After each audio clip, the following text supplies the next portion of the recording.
नमस्कार। स्रोत सामग्री के आज के इस बेहद दिलचस्प विश्लेषण में आपका स्वागत है। आज हम भारत और बांग्लादेश के बीच अवैध इमिग्रेशन, जनसांख्यिकीय वास्तविकताओं और भविष्य की चुनौतियों का बिल्कुल निष्पक्ष रूप से विश्लेषण करने वाले हैं। राजनीति से लेकर पर्यावरण तक ये पूरा मुद्दा न जाने कितनी परतों में बटा हुआ है। तो चलिए, बिना किसी देरी के इस जटिल विषय की गहराइयों में चलते हैं। चलिए, सबसे पहले बात करते हैं पहले हिस्से की, यानी राजनीतिक ट्रिगर और हाल के चुनावों के संदर्भ की। अब आते हैं दूसरे हिस्से पर, यानी दोनों देशों के विरोधी आधिकारिक रुख और कूटनीतिक टकराव पर। देखिए, चुनावी नतीजों के ठीक बाद बांग्लादेश के गृह मंत्री खलीलुर रहमान ने एक बहुत ही ध्यान देने वाला बयान दिया। उन्होंने कहा कि उन्हें उम्मीद है कि इन चुनावों के बाद अवैध अप्रवासियों का कोई पुशबैक या वापसी नहीं होगी। अब ये बयान अपने आप में बहुत कुछ कहता है। यह साफ तौर पर दिखाता है कि बांग्लादेश भू राजनीतिक स्तर पर इस पूरी स्थिति को किस नजरिए से देख रहा है और भारत की नीतियों से उनकी आधिकारिक अपेक्षाएं आखिर क्या हैं। लेकिन वहीं दूसरी तरफ भारत की प्रतिक्रिया बिल्कुल इसके उलट है। विदेश मंत्रालय के प्रवक्ता रणधीर जायसवाल ने एकदम स्पष्ट कर दिया कि मूल मुद्दा अवैध बांग्लादेशियों की वापसी का ही है। और यहाँ सबसे ज्यादा ध्यान देने वाली बात यह है कि राष्ट्रीयता सत्यापन के 2860 से ज्यादा मामले अभी भी लंबित हैं। इनमें से कई तो 5 साल से भी ज्यादा पुराने हैं। मतलब भारत की आधिकारिक नीति ये है कि विदेशी नागरिकों की पहचान के लिए बांग्लादेश के सहयोग की सख्त जरूरत है। आप देख सकते हैं कि दोनों देशों के रुख में यह अंतर वाकई बहुत गहरा है।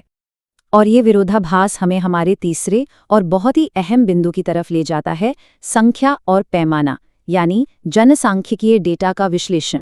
एक विधायक द्वारा केंद्रीय कानून मंत्री को लिखे गए पत्र से सामने आए इन अनुमानों की टाइमलाइन पर जरा गौर कीजिए। 1997 में अवैध अप्रवासियों की ये अनुमानित संख्या 1 करोड़ थी। फिर 2004 आते आते ये बढ़कर 1.2 करोड़ हो गई और 2016 तक इसके 2 करोड़ तक पहुंचने का अनुमान लगाया गया। जरा सोचिए, ये ग्राफ कितनी तेजी से ऊपर जा रहा है।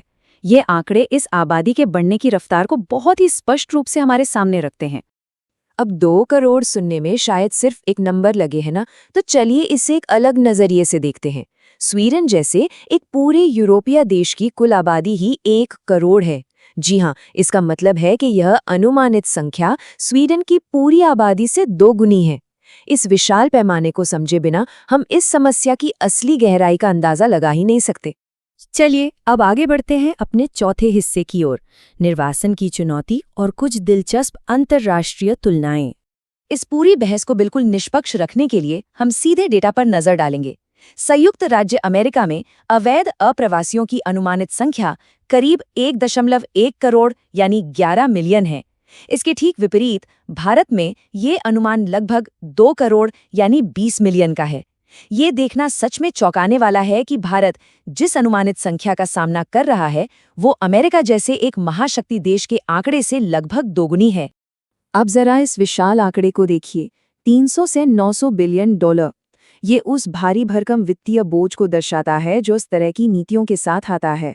स्रोत के मुताबिक कई थिंक टैंक का अनुमान है कि अमेरिका में अवैध अप्रवासियों के बड़े पैमाने पर निर्वासन को अगर एक दशक में लागू किया जाए तो इसकी लागत 300 बिलियन से लेकर 900 बिलियन डॉलर तक आ सकती है।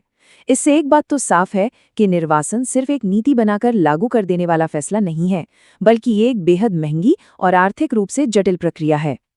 और बात सिर्फ पैसे की नहीं है, बल्कि समय की भी है।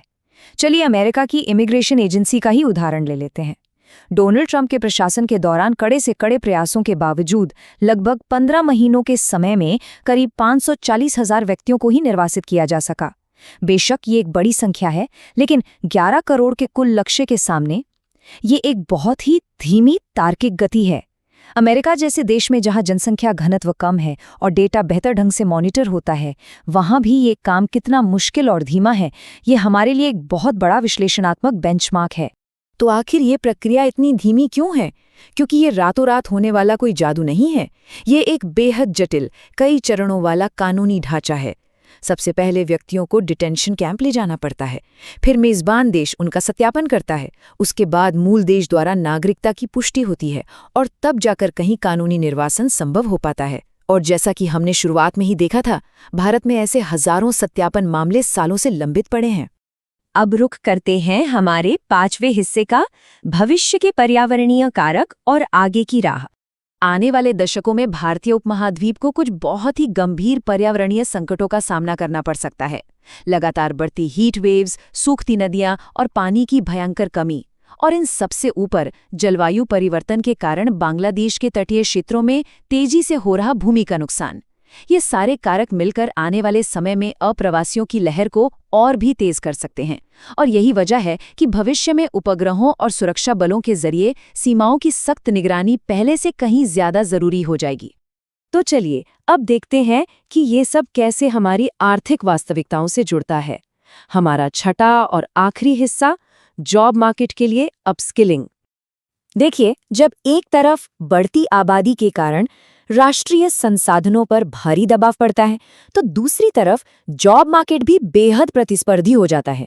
जब सीमित नौकरियों को लेकर मुकाबला बढ़ता है, तो सिर्फ एक साधारण डिग्री के सहारे टिके रहना लगभग नामुमकिन हो जाता है। इस पूरी भू राजनीतिक हकीकत का सीधा सा मतलब ये है कि इस गला काट प्रतिस्पर्धा में आगे रहने के लिए हमें लगातार नए कौशल सीखने होंगे, यानी खुद को अपस्किल करना ही होगा। इसी जरूरत को ध्यान में रखते हुए स्रोत सामग्री करियर 247 द्वारा दिए जा रहे कुछ बहुत ही बेहतरीन शैक्षिक विकल्पों की बात करती है। यहाँ डेटा एनालिस्ट, डेटा साइंस और बिजनेस एनालिस्ट जैसे आज के समय के सबसे डिमांडिंग क्षेत्रों में कोर्सेज उपलब्ध हैं।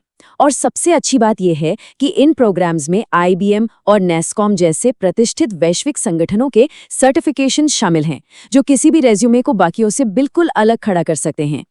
इसके अलावा स्रोत सामग्री इन प्रोग्राम्स के कुछ बहुत ही ठोस परिणामों को भी तटस्थ रूप से प्रस्तुत करती है, जैसे कि इन कोर्सेज में जनरेटिव AI को पूरी तरह से शामिल किया गया है ताकि आप उसे असल नौकरियों में इस्तेमाल करना सीख सके।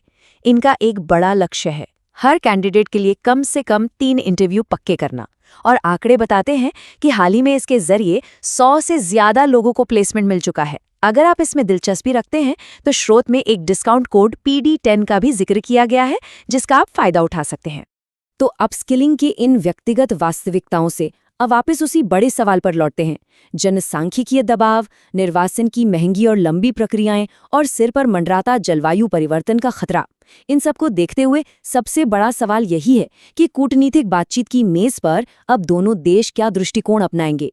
भारत सरकार क्या नया रास्ता निकालेगी और उस पर बांग्लादेश की क्या प्रतिक्रिया होगी।